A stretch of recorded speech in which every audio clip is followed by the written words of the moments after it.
இப்போ நீங்கள் நஞ்சை உட்கொள்ளலாமா உட்கொள்ளக்கூடாதான்னு விவாதம் வருதில்ல, அதுவே அறிவுக்கு முரணானது தானே. இப்போ செல்பாய்ஸ் சாப்பிடலாமா சாப்பிடக்கூடாதா, மரணித்தால் எவ்வளோ நேரத்தில் மரணிப்போம், இது இந்த விவாதம் வருதில்ல. அப்போ செல்பாய்ஸுக்கு வெற்றி தானே. அது மாதிரி தான் விஜய் என்கிறது ஒரு ஒரு அரசியலோ நஞ்சு தான்.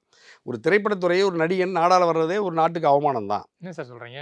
கடந்த காலங்கள்ல அப்புறம் தமிழ்நாட்ட ஆண்டதே முக்காவாசி பேர் திரைத்துறையிலேருந்து வந்தவங்க தானே. அப்போ அந்த அம்மாவாகட்டும், அதே போல புரட்சி தலைவராகட்டும். அப்ப அப்ப என்ன சொல்லுவீங்க? இல்லை அந்த அவமானம் அதை போல நீங்கள் வந்து 20 ஆண்டுகள் புரட்சி தலைவர் தத்துவ இயக்கத்தில் நம்ம சொன்ன திராவிட தத்துவ இயக்கத்தில் பயணித்தவர், 20 ஆண்டுகள் பயணித்து தான் உழைத்த பணத்தை எல்லாம் கட்சிக்காகவும் தன்னுடைய கொள்கைக்காகவுமே செலவழித்து வாழ்ந்த ஒருவர் புரட்சி தலைவர்.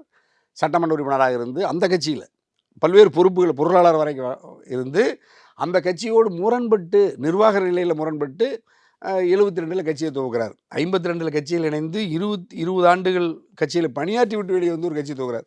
விஜய் எந்த கட்சியில் எத்தனை வருஷம் உறுப்பினராக இருந்தார், எத்தனை போராட்டங்கள் நடந்திருக்காரு, எந்த